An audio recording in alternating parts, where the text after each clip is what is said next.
परमात्मा की शरण मिली थी। और उस दिन के बाद 6 वर्ष 1994 तक दास ने जेई के पद पर सर्विस की। काम करते, अपनी ड्यूटी करते करते भी हम भक्ति करते हैं। हमारा रूल यही है, काम भी करो, भगवान ना भूलो, बुराई छोड़ दो। लेकिन 1994 में परमात्मा ने आदेश दे दिए गुरु महाराज ने कि तू इस काम ने संभाल। अब गुरु की आज्ञा का अवहेलन करना भगत का काम नहीं होता।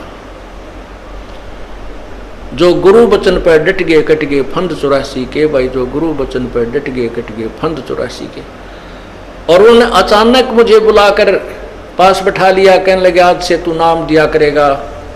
और जितने भी वर्तमान संगत थी सबको कह दिया और सबको बता देना कि जो इसको गुरु नहीं मानेगा वो मेरा कुछ नहीं होगा। मेरे पसीने आ गए कि मैं तो 2 कौड़ी का जीव, एक मजदूर आदमी, और परमात्मा ये इतना बड़ी जो है ना, इतना बड़ा जिम्मेवारी का काम। और उनके पुराने पुराने भक्त निरे थे, लाल कपड़े पहन कर बाबा जी भी बन रहे थे, उनके साथ रहा करते। उनको सबको निकाल दिया था उनकी त्रुटियां देख कर। हमने नहीं पता था कि हो रहा है, क्या इनका मालिक का उद्देश्य है। जब वो 104-5 साल की उम्र थी उस महापुरुष की, हमारे पूज्य गुरुदेव की, और कहा मैं तेरे साथ रहूंगा। और तीसरा शब्द एक दिन कहा था कि रामपाल तेरे सब बराबर इस संसार में संत नहीं होगा, पूरे विश्व में तेरे बराबर संत नहीं होगा। अब इस दास का और संत का के मेल था। हम तो भगत थे, दास थे, भगवान की भक्ति करते थे, अपनी नौकरी भी करते थे, बच्चे भी पालते थे। अब कहते हैं साध वचन पलटे नहीं, चाहे पलट जावा ब्रह्मंड, उनका वचन नहीं पलट सकता। उन्हें जो कह दिया सो कह दिया। तो वही ये फल गया।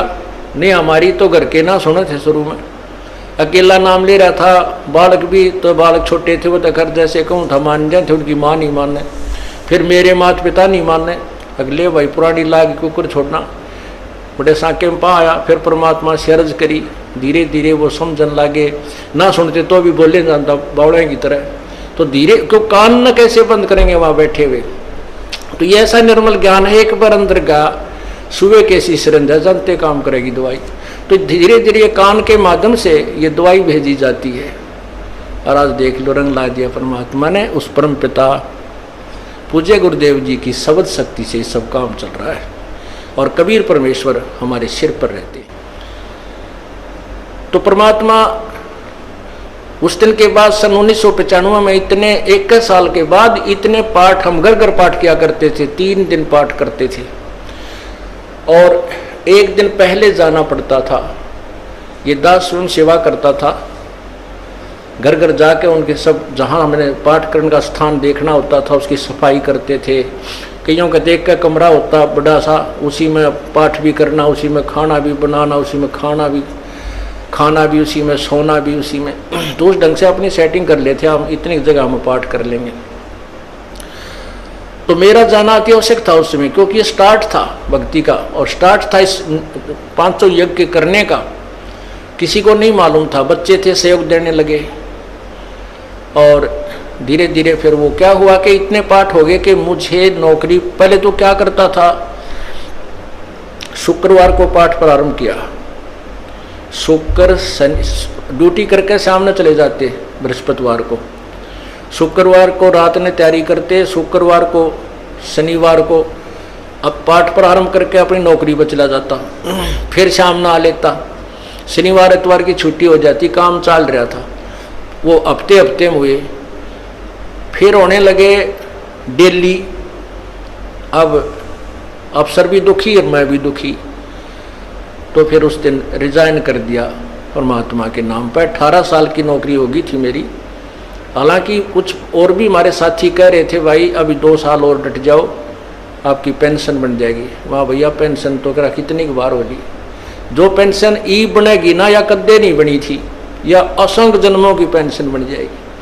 तो वो तो इस बात को नहीं समझे थे, उन्हें तो मुझे मूर्ख ही समझा। और दास की सौभाग्य था कि मुझे नौकरी या मजदूरी मिल गई भगवान की और उसकी पुण्यात्माओं को दलदल से निकालने की।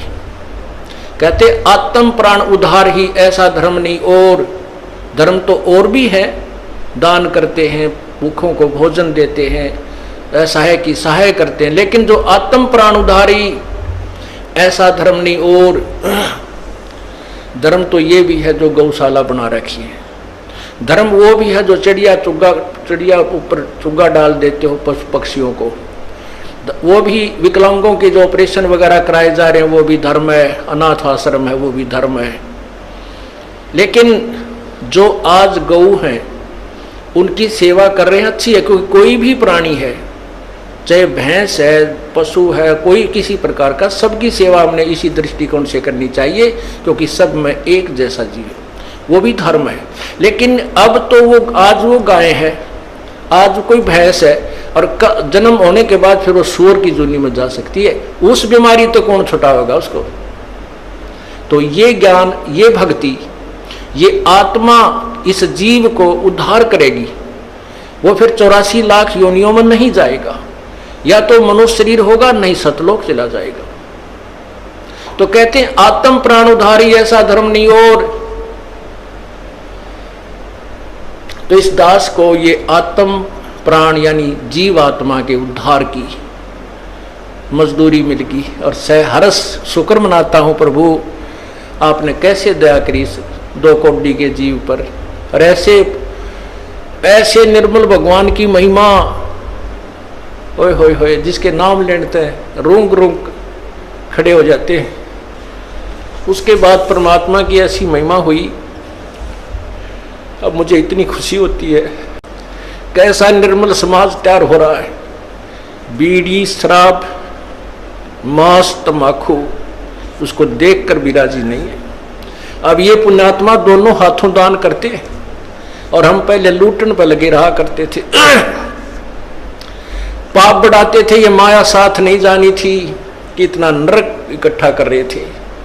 और परमात्मा क्या कहते हैं, सतगुरु के सिजदा करूं कर्म छुटाए कोट, और जो ऐसे सतगुरु की निंदा करे फिर जम तोड़ेंगे होठ। अब जो लोग बिना देखे सोचे समझे और भक्तों की, संतों की बुराई करते हैं, अब क्या बताते हैं कि सतगुरु के सिजदा करो जिसने कर्म छुटाए कोट, करोड़ों पाप कर्मों से हटाकर और पुण्य कर्मों पर लगा दिया।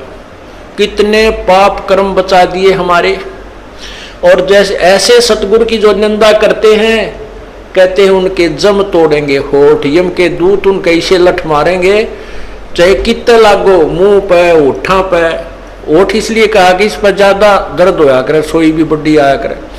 तो कहते हैं वो जम तोड़ेंगे होठ जो बकवाद किया करते थे, संतों की निंदा करते थे। नित्यानंद जी महाराज ने यहाँ तक कहा है, भाई तू ना मानता ना, ठीक है, अपना और काम कर ले, और कुछ कह सुन ले, पर संत की निंदा मत करिए, ये तेरे लिए बहुत जबरदस्त पाप बन जाएगा। लेकिन जो इस मार्ग से परिचित नहीं, वो नादान बच्चे आग में हाथ दे देते, बिजली के तार को छू लेते, और ज्ञान होता सत्संग से, और सत्संग में ये काल नहीं आने देता। तो उस दिन के बाद परमात्मा की ऐसी रजा हुई कि बाग लाग गया भगवान का। और यही प्रार्थना करता रहा, परमात्मा तेरे बच्चे तुझे समझे पहचाने, दास को ये नौकरी दी है, इसमें सफल भी आप ही करोगे। इन लोगों ने तो आपको भी नहीं बख्शा था, जब जिस समय आप यहाँ आए थे काशी में 120 वर्ष रह कर गए, सारा जीवन आपके पीछे पड़े रहे। उन दुष्ट आत्मा स्वार्थियों ने अपने स्वार्थ के लिए जनता को सत्य ज्ञान नहीं समझने दिया, और परमात्मा को बहुत यातनाएं दी गई।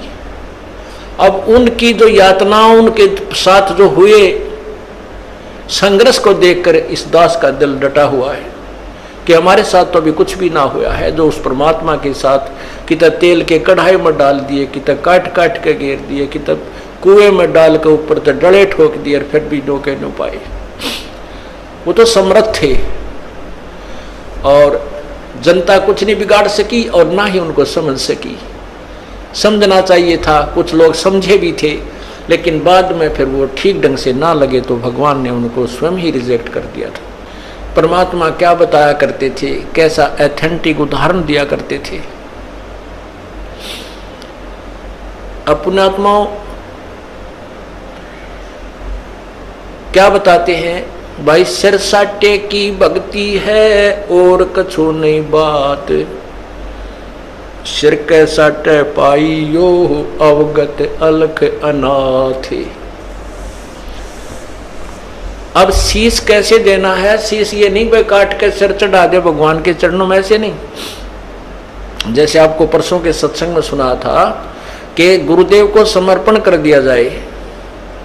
समर्पण का अर्थ यह है कि जो आज्ञा दें वही की जाए, चाहे वो बुरा लग रहा है चाहे अच्छा लग रहा है, उसमें हमारा हित है, अति हित होता है। और संत क्या कहते हैं, भाई बीड़ी शराब मांस तम्बाकू ये मत पीना। संत कहते हैं चोरी जारी नहीं करना, डाके ना डालना, किसी की जेब ना काटना, ये महापाप है तेरे लिए। अपना करके खाना बेटा, भगवान भजना, इससे तेरा कल्याण होगा। और हम यही वचन नहीं मानेंगे तो फिर यहाँ स्कूल में आने की आवश्यकता क्या है, इस विद्यालय में सत्संग में आने की आवश्यकता क्या है। हम गलतियां भी गलती पे गलती करते रहे और फिर सत्संग में भी आ रहे हैं तो वो फेल हो जाएंगे विद्यार्थी, वो पास नहीं हो पाएंगे।